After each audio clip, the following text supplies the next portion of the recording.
സ്നേഹം നിറഞ്ഞവരെ, വർഷം 1261 ഒരു ഖബറിടം തുറന്ന് പരിശോധിക്കുക. ഏകദേശം 30 വർഷം മുമ്പ് മരിച്ചുപോയ ഒരു മനുഷ്യന്റെ ശവം ഇങ്ങനെ അവര് തുറന്നെടുത്തുകൊണ്ടിരിക്കുക. മണ്ണ് മാന്തി കഴിഞ്ഞപ്പോൾ അവർക്ക് മനസ്സിലായി, ഭയങ്കര സ്മെല്ല്, ആകെ ദ്രവിച്ച്, ശരീരമാകെ ജീർണിച്ച് ദ്രവിച്ചിരിക്കുകയാണ്. എന്നാൽ ഒരു ഭാഗം മാത്രം, നാവ് മാത്രം വെട്ടിത്തിളങ്ങുന്ന, അത് മാത്രം അഴുകാതിരിക്കുന്നു. ബാക്കിയെല്ലാം ശരീരാവയവങ്ങൾ, ശരീരം മൊത്തം ചീഞ്ഞളിഞ്ഞു പോയി. നാവ് മാത്രം ഇങ്ങനെ വെട്ടിത്തിളങ്ങുന്ന, അഴുകാതിരിക്കുന്നു. പിന്നീട് 700 വർഷങ്ങൾക്ക് ശേഷം ജോൺ പോൾ രണ്ടാമൻ പാപ്പ 1981 ആ അഴുകാത്ത നാവിന്റെ ഉടമയെ കുറിച്ച്, എന്തുകൊണ്ട് ആ നാവ് അഴുകാതിരിക്കുന്നു എന്നത് പഠിക്കാനായിട്ട് ശാസ്ത്രജ്ഞന്മാരെ നിയമിച്ചു. ലൂയിസ് 9 പാപ്പ അഴുകാത്ത നാവിന്റെ ഉടമയെ വേദപാരംഗതനായി ഡോക്ടർ ഇവാഞ്ചലിക്കൂസ്, സുവിശേഷകനായ വേദപാരംഗതനായി ഉയർത്തി. അതിന് മാർപ്പാപ്പ പറയുന്നൊരു കാരണമുണ്ട്, എന്തുകൊണ്ട് ഞാൻ ഇദ്ദേഹത്തെ വേദപാരംഗതനാക്കി ഉയർത്തി എന്നത്. മാർപ്പാപ്പ പറയുന്ന ഉത്തരം ഇപ്രകാരമാണ്: കാരണം അദ്ദേഹത്തിന്റെ പ്രസംഗങ്ങളില് മുഴച്ചു നിന്നത് ദൈവശാസ്ത്ര ചിന്തകളായിരുന്നു, ദൈവസ്നേഹം തുളുമ്പുന്ന വാക്കുകളായിരുന്നു. ആ നാവ് വച്ച് അദ്ദേഹം പറഞ്ഞത് ദൈവസ്നേഹം തുളുമ്പുന്ന വചനങ്ങളായിരുന്നു. എന്തുകൊണ്ടായിരിക്കും ആ നാവ് അഴുകാതെ ഇരുന്നത്? ദൈവസ്നേഹം തുളുമ്പുന്ന വാക്കുകൾ എന്തുകൊണ്ടായിരിക്കും അദ്ദേഹം പറഞ്ഞത്? ചിന്തിക്കണം. അതിനൊറ്റുത്തരേ ഉള്ളൂ. ആ സ്റ്റാച്യൂലോട്ടൊന്ന് നോക്കിയാൽ മതി. ഞാൻ ബ്രദറിനോട് ചോദിക്കണേയിരുന്നു, കയ്യില് ബൈബിൾ ഉണ്ടാകും, ബൈബിൾ ഉണ്ടാ കയ്യില്? അന്തോണീസിന്റെ കയ്യില് ബൈബിൾ ഉണ്ടാ? ബൈബിൾ ഉണ്ട്. ആ വിശുദ്ധ ഗ്രന്ഥം, അതാണ് കാരണം. അദ്ദേഹം കൊണ്ടു നടന്ന ബൈബിള് വിശുദ്ധ ഗ്രന്ഥം. വിശുദ്ധ ഗ്രന്ഥത്തെ ഉപാസിച്ചവനായിരുന്നു വിശുദ്ധ അന്തോണീസ്. അതുകൊണ്ടാ ആ നാവ് അഴുകാതിരിക്കുന്നത്. ആ നാവിൽ നിന്ന് ദൈവസ്നേഹം മാത്രമേ പുറത്തു വരുള്ളൂ. ദൈവിക ചിന്തകളെ അദ്ദേഹത്തിനുള്ളൂ.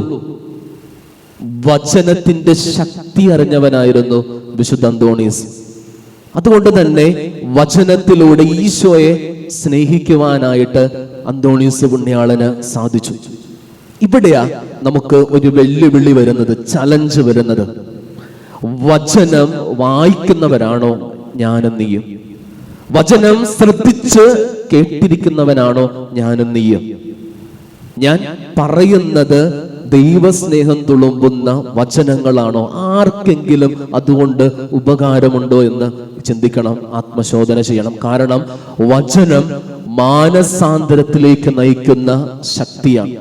അപ്പോസ്തല പ്രവർത്തനങ്ങള് 9 അധ്യായം 8 വാക്യം: സാവൂൾ സാവൂൾ, നീ എന്തിന് എന്നെ പീഡിപ്പിക്കുന്നു? സാവൂൾ സാവൂൾ, നീ എന്തിന് എന്നെ പീഡിപ്പിക്കുന്നു? ആരാ ചോദിച്ച? ഈശോ സാവൂളിനോട് ചോദിച്ചതാ. മതമർദ്ദകനായ, ക്രിസ്ത്യാനികളെ പീഡിപ്പിച്ചിരുന്ന, കൊന്നൊടുക്കിയിരുന്ന മനുഷ്യൻ. വചനം ജീവിതത്തെ മുറിക്കുകയാണ്, സൗഖ്യപ്പെടുത്തുകയാണ്, മാറ്റുകയാണ്. മതമർദ്ദകൻ ഈശോയ്ക്ക് വേണ്ടി ചാകാൻ പോലും മടിയില്ലാത്ത മനുഷ്യനായി മാറി. ഈശോയ്ക്ക് വേണ്ടി രക്തസാക്ഷിയായി അപ്പോസ്തല ഗണത്തിലേക്ക് എണ്ണപ്പെട്ടു. ഈശോയുടെ അപ്പോസ്തലനായി പൗലോസ് അപ്പോസ്തലൻ. ആ പൗലോസ് അപ്പോസ്തലൻ റോമാക്കാർക്ക് എഴുതിയ ലേഖനം 13 അധ്യായം 12 വാക്യം: രാത്രി കഴിയാറായി, പകല് സമീപിച്ചിരിക്കുന്നു. ആകയാൽ അന്ധകാരത്തിന്റെ പ്രവൃത്തികൾ പരിത്യജിച്ച് പ്രകാശത്തിന്റെ ആയുധങ്ങൾ ധരിക്കാം. നോക്കണം, പൗലോസ് അപ്പോസ്തലൻ എഴുതി വച്ച വചനങ്ങള് മറ്റൊരാളുടെ ജീവിതത്തെ മാനസാന്തരത്തിലേക്ക് നയിക്കുകയാണ്. ദൈവവചനം അഗസ്റ്റിനെയാണ് ഇവിടെ പിടിക്കുക. അമ്മയെ അനുസരിക്കാതെ കണ്ണീര് കുടിപ്പിച്ച മകൻ, മദ്യത്തിനും മയക്കുമരുന്നിനും കൂട്ടുകാരുടെ കൂടെയുള്ള അടിച്ചുപൊളിക്കലിലൊക്കെ ഇങ്ങനെ ദൈവത്തിൽ നിന്ന് മറുതലിച്ച ഒരു മകൻ, ആര് പറഞ്ഞാലും കേൾക്കൂല, ആര് പറഞ്ഞാലും പിടികൊടുക്കാത്ത മകൻ, ദൈവവചനം അവനെ പിടിക്കുന്നു, മാനസാന്തരത്തിലേക്ക് കൊണ്ടുവരുന്നു, വിശുദ്ധനാക്കി മാറ്റുന്നു. സ്നേഹം നിറഞ്ഞവരെ, ചിന്തിക്കണം. മത്തായിയുടെ സുവിശേഷം 16-ാം അധ്യായം 26-ാം തിരുവചനം എന്താണ് പറയുക? നീ ലോകം മുഴുവൻ നേടിയാലും സ്വന്തം ആത്മാവ് നഷ്ടമായാൽ അതുകൊണ്ട് എന്ത് പ്രയോജനം? പാരീസ് യൂണിവേഴ്സിറ്റിയിൽ പഠനങ്ങൾക്ക് പിന്നാലെ പഠിച്ചുകൊണ്ട് ഇങ്ങനെ പഠിപ്പിന്റെ ആ തിമിർപ്പില്, ആ മുകളില് അഹങ്കരിച്ച് ജീവിച്ചിരുന്ന, ആരെയും വകവയ്ക്കാതെ ജീവിച്ചിരുന്ന ഫ്രാൻസിസ് സേവ്യറിനെ ഭാരതത്തിന്റെ 2ാമത്തെ അപ്പോസ്തലനായി സുവിശേഷ വേലയ്ക്കായിട്ട് ഇങ്ങനെ മണികിലുക്കിക്കൊണ്ട് ഇവിടെയൊക്കെ ഓടി നടന്ന ഫ്രാൻസിസ് സേവ്യറാക്കി മാറ്റിയ വചനം, ദൈവവചനം ആ മനുഷ്യന്റെ ജീവിതത്തെ കീറി മുറിച്ചു. പിന്നീട് പഠനത്തിന്റെ വ്യഗ്രതയിലല്ല, മറ്റുള്ളവർക്ക് നന്മ ചെയ്ത് ഈശോയുടെ സുവിശേഷം എത്തിക്കാനുള്ള ഓട്ടത്തിലാണ്. അതുകൊണ്ടായിരിക്കണം ഹെബ്രായർക്ക് എഴുതിയ ലേഖനത്തിൽ 8-ാം അധ്യായം 12-ാം വാക്യത്തിൽ ഇങ്ങനെ എഴുതി വച്ചിരിക്കുക: ദൈവവചനം ജീവനുള്ളതും ഊർജ്ജസ്വലവും ചേതനയിലും ആത്മാവിലും സന്ധിബന്ധങ്ങളിലും ഹൃദയത്തിലും തുളച്ചു കയറി ഹൃദയത്തിന്റെ വിചാരങ്ങളെയും നിയോഗങ്ങളെയും വിവേചിക്കുന്നതുമാണ്. ഇരുതല വാളാണ്. ഇരുതല വാളിനേക്കാൾ മൂർച്ചേറിയതാ ദൈവവചനം. അത് വികാരങ്ങള്, വിചാരങ്ങള്, നിയോഗങ്ങളൊക്കെ അറിയുന്നു. നല്ല തീരുമാനങ്ങൾ എടുക്കാൻ ദൈവവചനം നമ്മെ ശക്തിപ്പെടുത്തും. പ്രശ്നം എന്താ? ബൈബിള് വായിക്കുന്നില്ല. ഇവിടെയാ പ്രശ്നം വരുന്നത്. ബൈബിളിനെ ഉപാസിക്കാനായിട്ട് പലപ്പോഴും നമുക്ക് സാധിക്കാറില്ല. അതുകൊണ്ട് തന്നെ നമ്മുടെ നാവിൽ നിന്ന് വരുന്നത് ചിലപ്പോൾ കുറ്റപ്പെടുത്തലുകളായി മാറുന്നു, പരിഹാസങ്ങളായി മാറുന്നു, കളിയാക്കലുകളായി മാറുന്നു. വെറുപ്പും വിദ്വേഷവും നെഗറ്റിവിറ്റിയും ചിലപ്പോൾ നമ്മൾ ഇങ്ങനെ ഷെയർ ചെയ്തു പോകുന്നു. സോഷ്യൽ മീഡിയ പ്ലാറ്റ്ഫോമിലും ഒരു സംഭവം ഷെയർ ചെയ്ത് കഴിയുമ്പോൾ കൂടുതലായിട്ട് നെഗറ്റീവായിട്ട് ട്രോളുകയാണ്, കമന്റ്സ് ഇടുന്ന ഒരു പ്രവണതയാണ് ഇന്ന് ഏറിക്കൊണ്ടിരിക്കുക. കുടുംബത്തിൽ പോയി കഴിഞ്ഞാൽ, ഒരു കുടുംബത്തിലോട്ട് കടന്നു ചെന്നപ്പോൾ ഭർത്താവ് ജോലിയിൽ നിന്ന് മടങ്ങി വന്നപ്പോൾ ഭാര്യ പറയുക, താൻ എവിടെ പോയി കിടക്കുകയായിരുന്നല്ലോ.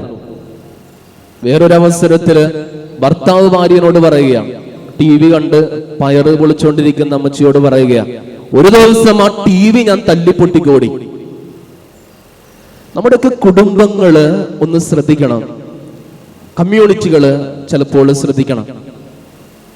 നമ്മുടെ നാവിൽ നിന്ന് വരുന്ന വാക്കുകള് ഒരാളെ ഇങ്ങനെ താഴ്ത്തിക്കളയാൻ, ചിലപ്പോൾ തോപ്പിച്ചു കളയും, അടിച്ചമർത്തുന്ന തരത്തില് മാറ്റണമെങ്കിൽ വചനത്തെ നമ്മൾ ഉപാസിക്കണം, വചനോപാസകരായിട്ട് മാറണം. ബൈബിള് നമ്മൾ വായിക്കണം, മക്കളെ കൊണ്ട് വായിപ്പിക്കണം. ആ വചനം ശ്രദ്ധിക്കാൻ പറയണം. ആ വചനം ചിലപ്പോൾ വായിക്കുന്നവനെ മാത്രമല്ല, അത് കേൾക്കുന്നവനും മുറിവുണ്ടാക്കും, മാനസാന്തരം ഉണ്ടാവും. ഇരുതല വാളാണ്. 2 സൈഡും പ്രഹരിക്കും, പ്രഹരമേൽപ്പിക്കും, മാനസാന്തരം കൊണ്ടുവരും. വായിക്കുന്ന ആൾക്ക് മാത്രമല്ല, ചിലപ്പോൾ ആ വായന കേട്ട് അത് കേൾക്കുന്നവൻ അത് മാനസാന്തരം കൊണ്ടുവരും. സ്നേഹം നിറഞ്ഞവരെ, അഗസ്റ്റിൻ വായിച്ചത് കേട്ടാണ് മാനസാന്തരത്തിലോട്ട് കടന്നു വന്നത്. അപ്പൊ നമ്മുടെ ജീവിതത്തിലും പറയാൻ പറ്റൂല. അതുകൊണ്ട് നമ്മുടെ കുടുംബങ്ങളിൽ ബൈബിൾ വായന മുഴങ്ങണം, വിശുദ്ധ ഗ്രന്ഥ വായന മുഴങ്ങണം. നമ്മുടെ കമ്മ്യൂണിറ്റികളില് വിശുദ്ധ ഗ്രന്ഥ വായന മുഴങ്ങണം. അത് നമ്മുടെ അയക്കാൻ പാടില്ല, ചിലപ്പോ മറ്റുള്ളവരുടെ, കേൾക്കുന്നവരുടെ മനസ്സിന് അന്തരം കൊണ്ടുവരും. അവർക്ക് ആശ്വാസം ലഭിക്കും, നമുക്ക് മാത്രമല്ല. അതുകൊണ്ട് തന്നെ ഈ ഒരു ദിനത്തില് വിശുദ്ധ അന്തോണീസ് നമുക്ക് പകർന്നു തന്നത് ആ ഒരു വലിയ ശക്തിയാണ്, വലിയ സന്ദേശമാണ്.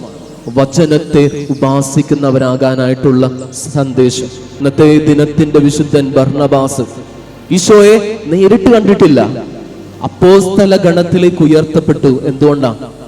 പൗലോസ്ലീഹ പറഞ്ഞ വചനങ്ങള്, ഈശോയെ കുറിച്ച് പറഞ്ഞ വചനങ്ങള് അദ്ദേഹത്തെ ഈശോയിലേക്ക് അടുപ്പിച്ചു. വചനത്തിന്റെ ശക്തി ആ വിശുദ്ധനെ ഈശോയ്ക്ക് വേണ്ടി രക്തം ചിന്താനായിട്ട് പ്രേരിപ്പിക്കുകയാണ്. വചനത്തിന്റെ ശക്തി.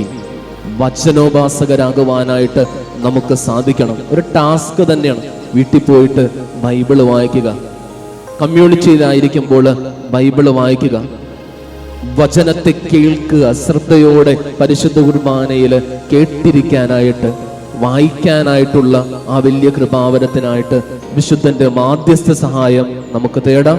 വിശുദ്ധന്റെ ധാരാളമായിട്ടുള്ള അനുഗ്രഹങ്ങൾ തമ്പുരാനിൽ നിന്ന് വിശുദ്ധൻ നമുക്ക് മേടിച്ചു തരട്ടെ എന്ന് പ്രത്യേകമായിട്ട് പ്രാർത്ഥിക്കുന്നു. ദൈവം നമ്മെല്ലാവരെയും അനുഗ്രഹിക്കട്ടെ.